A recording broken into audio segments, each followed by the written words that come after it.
ಎಲ್ಲರಿಗೂ ನಮಸ್ತೆ ಫ್ರೆಂಡ್ಸ್, ನೀವು ನೋಡ್ತಿದ್ದೀರಾ ಸ್ಟಡಿ ಪಾಯಿಂಟ್ ಯೂಟ್ಯೂಬ್ ಚಾನಲ್. ಈ ವಿಡಿಯೋದಲ್ಲಿ ನಾವು 17 ಏಪ್ರಿಲ್ 2024 ಪ್ರಚಲಿತ ವಿದ್ಯಮಾನಗಳ ಮಾಹಿತಿಯನ್ನು ನೋಡೋಣ. ಮೊದಲನೆಯ ಪ್ರಶ್ನೆಯು 2024 ಲತಾ ದೀನನಾಥ್ ಮಂಗೇಶ್ಕರ್ ಪ್ರಶಸ್ತಿಯನ್ನು ಯಾರಿಗೆ ನೀಡಲಾಗುವುದು ಎಂದು ಘೋಷಿಸಲಾಗಿದೆ? ಉತ್ತರವು ಆಪ್ಷನ್ ಬಿ, ಅಮಿತಾಬ್ ಬಚ್ಚನ್ ಅವರಿಗೆ 2024 ಸಾಲಿನ ಲತಾ ದೀನನಾಥ್ ಮಂಗೇಶ್ಕರ್ ಪ್ರಶಸ್ತಿಯನ್ನು ನೀಡಲಾಗುತ್ತಿದೆ. ಇದರ ಬಗ್ಗೆ ಮಾಹಿತಿಯು ಲತಾ ದೀನನಾಥ್ ಮಂಗೇಶ್ಕರ್ ಪ್ರಶಸ್ತಿ 2024 ಇದು 3ನೆಯ ಆವೃತ್ತಿಯಾಗಿರುತ್ತದೆ. 2024ರಲ್ಲಿ ಏಪ್ರಿಲ್ 24ರಂದು ಮುಂಬೈನ ವಿಲೇಪಾರ್ಲೆಯ ದೀನನಾಥ್ ಮಂಗೇಶ್ಕರ್ ನಾಟ್ಯಗೃಹದಲ್ಲಿ ಈ ಪ್ರಶಸ್ತಿಯನ್ನು ನೀಡಲಾಗುತ್ತದೆ ಎಂದು ತಿಳಿಸಿದ್ದಾರೆ. ಹಾಗೆಯೇ ನಿಮಗೆ ತಿಳಿದಿರಬಹುದು, ಅಮಿತಾಬ್ ಬಚ್ಚನ್ ಅವರು ಖ್ಯಾತ ಹಿಂದಿ ನಟ ಆಗಿರುತ್ತಾರೆ. ಇವರಿಗೆ ಈ 2024 ಸಾಲಿನಲ್ಲಿ ಲತಾ ದೀನನಾಥ್ ಮಂಗೇಶ್ಕರ್ ಪ್ರಶಸ್ತಿಯನ್ನು ನೀಡಲಾಗುತ್ತಿದೆ.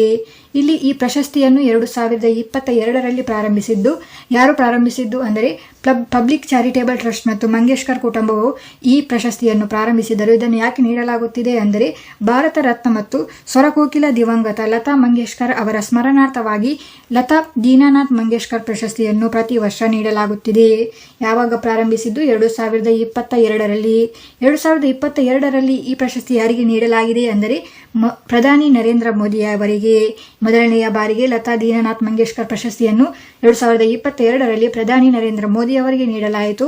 ಎರಡನೆಯ ಬಾರಿಗೆ 2023ರಲ್ಲಿ ಗಾಯಕಿ ಆಶಾ ಭೋಸ್ಲೆ ಅವರಿಗೆ ಲತಾ ದೀನನಾಥ್ ಮಂಗೇಶ್ಕರ್ ಪ್ರಶಸ್ತಿಯನ್ನು ನೀಡಲಾಯಿತು. ಹಾಗೆಯೇ 2024ರಲ್ಲಿ ಯಾರಿಗೆ ನೀಡಲಾಯಿತು ಅಂದರೆ ಅಮಿತಾಬ್ ಬಚ್ಚನ್ ಅವರಿಗೆ 3ನೆಯ ಬಾರಿಗೆ ಲತಾ ದೀನನಾಥ್ ಮಂಗೇಶ್ಕರ್ ಪ್ರಶಸ್ತಿಯನ್ನು ನೀಡಲಾಗಿರುತ್ತದೆ. ಈ ಮಾಹಿತಿಯನ್ನು ನೆನಪಿಟ್ಟುಕೊಳ್ಳಿ.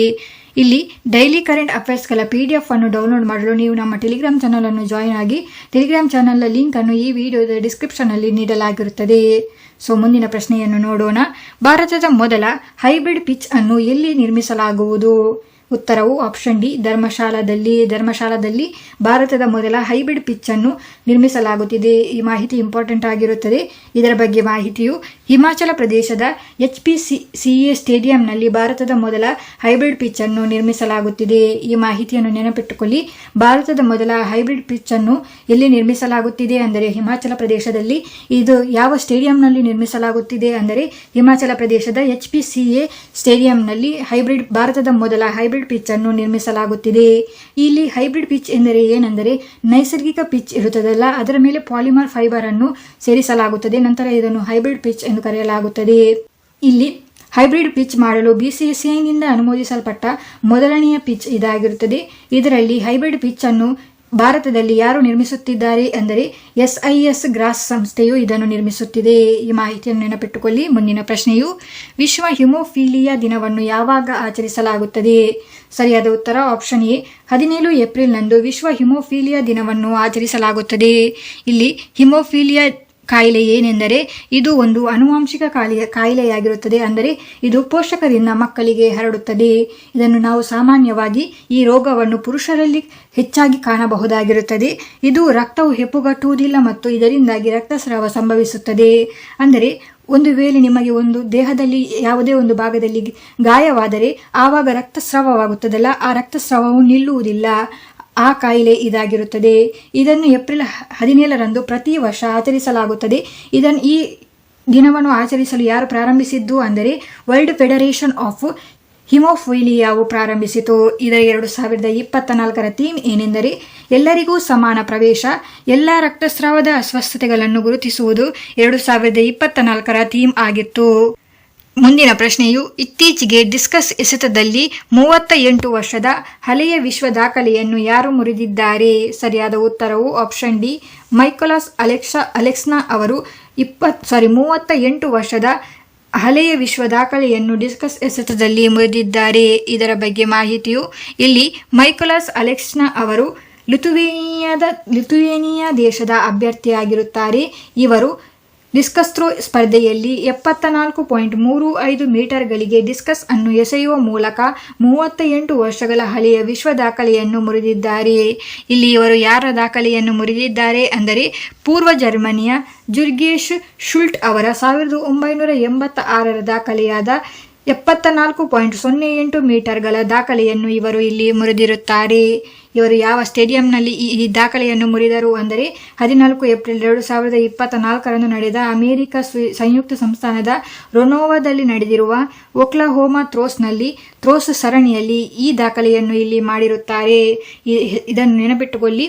74.35 ಮೀಟರ್ಗಳವರೆಗೆ ಡಿಸ್ಕಸ್ ಥ್ರೋವನ್ನು ಮಾಡಿರುವ ಮುಖಾಂತರವಾಗಿ ಮೈಕೋಲಾಸ್ ಅಲೆಕ್ಸ್ನ ಇವರು ಲಿಥುವೇನಿಯಾ ದೇಶದ ಸ್ಪರ್ಧಿಯಾಗಿರುತ್ತಾರೆ. ಈ ದಾಖಲೆಯನ್ನು ಮಾಡಿರುತ್ತಾರೆ. ಮುಂದಿನ ಪ್ರಶ್ನೆಯನ್ನು ನೋಡೋಣ. ಇತ್ತೀಚೆಗೆ ಇಸ್ರೋ ಯಾವ ವರ್ಷದಲ್ಲಿ ಬಾಹ್ಯಾಕಾಶ ಅವಶೇಷಗಳನ್ನು ಮುಕ್ತಗೊಳಿಸುವ ಗುರಿಯನ್ನು ಹೊಂದಿರುತ್ತದೆ? ಉತ್ತರವು ಆಪ್ಷನ್ ಎ 2030 ವೇಳೆಗೆ ಇಸ್ರೋ ಬಾಹ್ಯಾಕಾಶ ಅವಶೇಷಗಳನ್ನು ಮುಕ್ತಗೊಳಿಸುವ ಗುರಿಯನ್ನು ಇಲ್ಲಿ ಹೊಂದಿದೆ. ಇಲ್ಲಿ ಈ ಗುರಿಯನ್ನು ಭಾರತವು 2030 ವೇಳೆಗೆ ಹೊಂದುವುದಾಗಿ ತಿಳಿಸಲಾಗಿರುತ್ತದೆ ಮತ್ತು ಇದನ್ನು ಶಿಲಾಖಂಡರಾಶಿ ಮುಕ್ತ ಬಾಹ್ಯಾಕಾಶ ಸೃಷ್ಟಿಸುವ ಗುರಿ ಎಂದು ಕರೆಯಲಾಗುತ್ತದೆ. ಇದು ಏನೆಂದರೆ ಕಕ್ಷೆಯಲ್ಲಿ 54 ಕಾರ್ಯಾಚರಣಾ ಬಾಹ್ಯಾಕಾಶ ನೌಕೆಗಳಿವೆ. ಇದರಲ್ಲಿ ಹಲವಾರು ಕಾರ್ಯಾಚರಣೆಯಲ್ಲದ ಬಾಹ್ಯಾಕಾಶ ನೌಕೆಗಳು ಇರುತ್ತದೆ. ಇವುಗಳನ್ನು ಹೊರತರಲು ಈ ಕಾರ್ಯಾಚರಣೆಯನ್ನು ಮಾಡಲಾಗುತ್ತದೆ. ಇದರ ಗುರಿಯನ್ನು 2030ರಲ್ಲಿ ಹೊಂದಲಾಗುತ್ತದೆ. ಮುಂದಿನ ಪ್ರಶ್ನೆಯು ಯಾವ ರಾಜ್ಯದ ಪ್ರಸಿದ್ಧ ತಿರಂಗಾ ಬರ್ಫಿಗೆ GI ಟ್ಯಾಗ್ ಅನ್ನು ನೀಡಲಾಗುವುದು?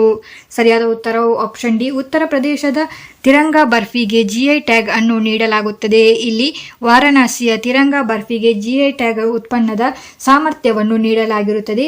ಇದು ದೇಶದ ಸ್ವತಂತ್ರ ಚಳುವಳಿಯ ಸಂದರ್ಭದಲ್ಲಿ ಕ್ರಾಂತಿಕಾರಿಗಳ ಗುಪ್ತಚರ ಸಭೆಗಳು ಮತ್ತು ರಹಸ್ಯ ಮಾಹಿತಿಯ ವಿನಿಮಯಕ್ಕಾಗಿ ತ್ರಿವರ್ಣ ಬರ್ಫಿಯನ್ನು ಕಂಡುಹಿಡಿಯಲಾಗಿತ್ತು. ಇದರಲ್ಲಿ ಈ ಇಮೇಜ್ ಅಲ್ಲಿ ನೋಡಬಹುದು. ಕೇಸರಿ ಬಣ್ಣಕ್ಕೆ ಕೇಸರಿಯನ್ನು, ಹಸಿರು ಬಣ್ಣಕ್ಕೆ ಪಿಸ್ತಾವನ್ನು ಮತ್ತು ಬಿಳಿ ಬಣ್ಣಕ್ಕೆ ಕೋಯಾ ಮತ್ತು ಗೋಡಂಬಿಯನ್ನು ಬಳಸಲಾಗುತ್ತಿತ್ತು. ಹಾಗೆಯೇ ಉತ್ತರ ಪ್ರದೇಶದ ವಾರಣಾಸಿಯಲ್ಲಿರುವ ಇನ್ನೊಂದು ವಸ್ತುವಾದ ದೊಳುವಾ ಮೂರ್ತಿ ಮೆಟಲ್ ಕಾಸ್ಟಿಂಗ್ ಕ್ರಾಫ್ಟ್ಗೆ ಕೂಡ GI ಟ್ಯಾಗ್ ಅನ್ನು ನೀಡಲಾಗಿರುತ್ತದೆ. ಇಲ್ಲಿ ಪ್ರಶ್ನೆಯನ್ನು ನೋಡಿ. ಉತ್ತರ ಪ್ರದೇಶದಲ್ಲಿ ಇಲ್ಲಿಯವರೆಗೆ ಎಷ್ಟು ಉತ್ಪನ್ನಗಳಿಗೆ GI ಟ್ಯಾಗ್ ಅನ್ನು ನೀಡಲಾಗಿದೆ ಅಂದರೆ 75 GI ಟ್ಯಾಗ್ ಅನ್ನು ಉತ್ತರ ಪ್ರದೇಶದ ಉತ್ಪನ್ನಗಳಿಗೆ ನೀಡಲಾಗಿರುತ್ತದೆ. ಹಾಗೂ GI ಟ್ಯಾಗ್ ಅಲ್ಲಿ ಅತಿ ಹೆಚ್ಚು GI ಟ್ಯಾಗ್ ಅನ್ನು ಪಡೆದ ರಾಜ್ಯ ಯಾವುದೆಂದು ಕೇಳಿದರೆ ಉತ್ತರ ಪ್ರದೇಶ ಮೊದಲನೆಯ ಸ್ಥಾನ ಪಡೆದುಕೊಂಡಿದೆ ಹಾಗೂ ತಮಿಳುನಾಡು ಇಲ್ಲಿ 2ನೆಯ ಸ್ಥಾನವನ್ನು ಪಡೆದುಕೊಂಡಿರುತ್ತದೆ. ಮುಂದಿನ ಪ್ರಶ್ನೆಯು ಟೈಮ್ ಮ್ಯಾಗಝಿನ್ 2024ರಲ್ಲಿ ವಿಶ್ವದ 100 ಅತ್ಯಂತ ಪ್ರಭಾವಶಾಲಿ ವ್ಯಕ್ತಿಗಳಲ್ಲಿ ಯಾವ ಪ್ರಸಿದ್ಧ ಭಾರತೀಯ ನಟಿಯನ್ನು ಸೇರಿಸಲಾಗಿರುತ್ತದೆ? ಉತ್ತರವು ಆಪ್ಷನ್ ಎ ಆಲಿಯಾ ಭಟ್ ಅವರನ್ನು ಇಲ್ಲಿ ಸೇರಿಸಲಾಗಿದೆ. ಇದರ ಬಗ್ಗೆ ಮಾಹಿತಿಯು ಏಪ್ರಿಲ್ 17, 2024 ಟೈಮ್ಸ್ ಮ್ಯಾಗಝಿನ್ ವಿಶ್ವದ 100 ಅತ್ಯಂತ ಪ್ರಭಾವಶಾಲಿ ವ್ಯಕ್ತಿಗಳ ಪಟ್ಟಿಯನ್ನು ಬಿಡುಗಡೆ ಮಾಡಿರುತ್ತದೆ. ಇಲ್ಲಿ ಭಾರತದಲ್ಲಿ ಹಲವಾರು ಪ್ರಭಾವಶಾಲಿ ವ್ಯಕ್ತಿಗಳು ಈ ಪಟ್ಟಿಯಲ್ಲಿ ಇದ್ದಾರೆ. ಇವುಗಳಲ್ಲಿ ಪ್ರಮುಖರು ನಟಿ ಆಲಿಯಾ ಭಟ್ ಮತ್ತು ಕುಸ್ತಿಪಟು ಸಾಕ್ಷಿ ಮಲಿಕ್ ಆಗಿರುತ್ತಾರೆ. ಈ ಮಾಹಿತಿಯನ್ನು ನೆನಪಿಟ್ಟುಕೊಳ್ಳಿ. ಮುಂದಿನ ಪ್ರಶ್ನೆಯನ್ನು ನೋಡೋಣ. ದೀಪೇಂದ್ರ ಸಿಂಗ್ ಅವರು ಒಂದು ಓವರ್ನಲ್ಲಿ 6 ಸಿಕ್ಸರ್ಸ್ಗಳನ್ನು ಹೊಡೆಯುವ ದಾಖಲೆಯನ್ನು ಮಾಡಿದ್ದಾರೆ. ದೀಪೇಂದ್ರ ಸಿಂಗ್ ಇಲ್ಲಿ ಯಾವ ದೇಶದ ಆಟಗಾರ ಆಗಿರುತ್ತಾನೆ? ಉತ್ತರವು ಆಪ್ಷನ್ ಸಿ ನೇಪಾಳ. ಇಲ್ಲಿ ದೀಪೇಂದ್ರ ಸಿಂಗ್ ಅವರು ಐರಿಷ್ T20ನಲ್ಲಿ ಒಂದು ಓವರ್ನಲ್ಲಿ 6 ಸಿಕ್ಸರ್ಸ್ಗಳನ್ನು ಹೊಡೆದ ದಾಖಲೆಯನ್ನು ಮಾಡಿರುತ್ತಾರೆ. ಹಾಗೆಯೇ ಒಂದು ಓವರ್ನಲ್ಲಿ 6 ಸಿಕ್ಸರ್ಸ್ಗಳನ್ನು ಹೊಡೆದ ಇವರು 3ನೆಯ ಆಟಗಾರ ಆಗಿರುತ್ತಾರೆ. ದೀಪೇಂದ್ರ ಸಿಂಗ್ ಅವರು ಯಾವ ತಂಡದ ಆಟಗಾರ ಎಂದು ಹೇಳಿದರೆ ನೇಪಾಳ ಆಗಿರುತ್ತದೆ. ಮತ್ತು ಇವರು ಯಾರ ವಿರುದ್ಧ ಈ ಸಾಧನೆಯನ್ನು ಮಾಡಿದರು ಎಂದರೆ ಕತಾರ್ ವಿರುದ್ಧ ಆಡುವಾಗ ಈ ಸಾಧನೆಯನ್ನು ಮಾಡಿರುತ್ತಾರೆ. ಈ ಸಾಧನೆಯನ್ನು ಯಾವ ಸ್ಟೇಡಿಯಂನಲ್ಲಿ ಮಾಡಿದರು ಎಂದರೆ ಮಾನ್ನ AI ಅಮರತ್ ಕ್ರಿಕೆಟ್ ಮೈದಾನದಲ್ಲಿ ನಡೆಯುತ್ತಿರುವ ACC ಪುರುಷರ ಪ್ರೀಮಿಯರ್ ಲೀಗ್ನಲ್ಲಿ ಈ ಸಾಧನೆಯನ್ನು ಮಾಡಿರುತ್ತಾರೆ.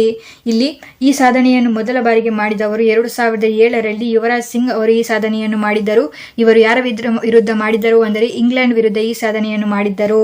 ಹಾಗೆಯೇ 2021ರಲ್ಲಿ ಕೇರನ್ ಪೊಲಾರ್ಡ್ ಇವರು ಈ ಸಾಧನೆಯನ್ನು ಮಾಡಿರುತ್ತಾರೆ ಹಾಗೂ ಇವರು ಶ್ರೀಲಂಕಾ ವಿರುದ್ಧ ಈ ಸಾಧನೆಯನ್ನು ಮಾಡಿದರು. ಹಾಗೆಯೇ 3ನೇ ಬಾರಿಗೆ ಯಾರು ಮಾಡಿದ್ದಾರೆ? ದೀಪೇಂದ್ರ ಸಿಂಗ್ ಅವರು ಮಾಡಿರುತ್ತಾರೆ. ಇವರು ಯಾರ ವಿರುದ್ಧ ಮಾಡಿದರು? ಕತಾರ್ ವಿರುದ್ಧ ಈ ಸಾಧನೆಯನ್ನು ಮಾಡಿರುತ್ತಾರೆ. ಸೊ ಇದು ಇವತ್ತಿನ ಕರೆಂಟ್ ಅಫೇರ್ಸ್ ಆಗಿತ್ತು. Thank you.